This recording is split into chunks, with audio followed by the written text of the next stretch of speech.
Steve? Yeah.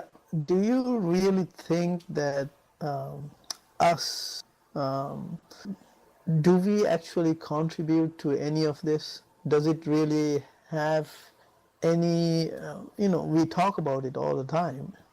This is not good, that's not working. I understand. But is there anything, that's why, Perry, that I even spoke to you, even on the last time, that if you're actually doing something, we've talked about this for almost 10 years now, right? So, but what has happened during the past 10 years? Yes, the movement has spread thin. Whoever who's TZM is, whoever who are the, I guess, true believers of TZM are still around, but the rest have fallen off. That's what I've seen.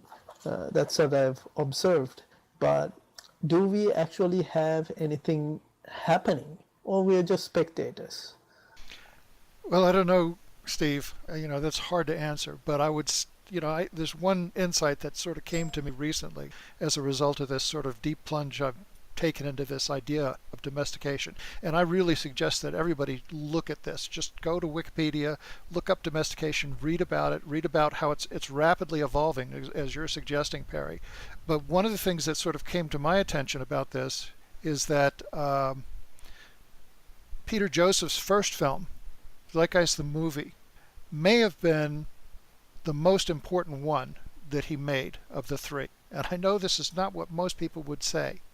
And yet, it most directly touched on this deep-rooted seed that has given rise to this whole culture that he was demonstrating through all the war scenes and other things like that in the Zeitgeist movie itself. And this deep cultural context of these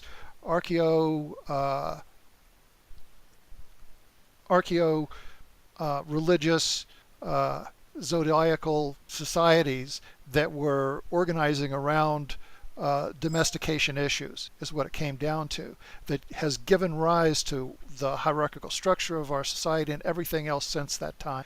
That's an insight that I've just recently had, and I think that these issues are so little discussed at this point in time that, Steve, you might be right. There's hardly any impact being had because people still have not quite grasped the depth of the issues that we're dealing with here, the depth of the cultural change that's really needed in order to move to some kind of anything that's resembling sustainability going forward.